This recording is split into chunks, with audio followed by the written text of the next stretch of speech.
Nasayod ka ba nga adunay halapad nga buwaran sa sentro sa highly urbanized Cebu City? Haom kaayo ang ilang panginabuhian ni ining nasinati nga init nga panahon. Kunasa kini sa Iranta sa report ni Alan Domingo. Nagkadi ang matang sa isda ang gipangbuwan. Adunay tuloy, tulingan, barilis ug mga pinikas nga isda gamit ang kwadadong butanganan ilang gipabantang sa adlaw aron dali nga mauga. Kini ang halapad nga buwaran diri sa barangay Sawang, Calero ang panginabuhi sa atong mga kaigsuonan nga swak kaayo nining panahon sa ting-init tungod kay sigurado gyud nga mauga ang ilahang buwad nga ilahang panginabuhian.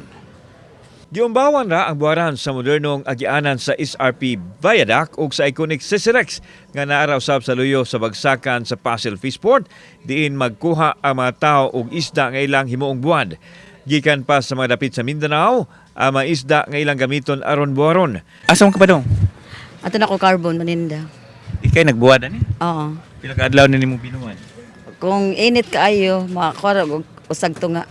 Gipakita pa sa usa sa mga tag-iya sa buwaran ang pagproseso sa pagbuwad sa isda. Mo ni ang proseso sa ilahang pagbuwad sa isda. Sir, unsa ang isda asan? Barilis. So, unsa man giasinan niyo pila ka adlaw? Gahapon na kumpra niya, akong gilama, gyasinan din, karon ako gihugasan para ibuwad na. Ang pagbuwad ang nahimong panginabuhi sa mga tao sa barangay Sawang, Calero sulod na sa taas nga panahon. Sila ang mag-supply sa mga buwaran sa Dakbayan Sugbo sama sa Tabuan ug uban pang madapit. Nining panahon sa ting-init, dili mabalda ang ilang panginabuhi kay dali raman mauga ang isda ug pwede nilang ibaligya. Gipaniguro usab nila nga dili dubok ang isda nga ilang gihimong buwad ug limpyo usab kini. Kauban si Clover Lumayag, ako si Alan Domingo. Balitang Bisdak.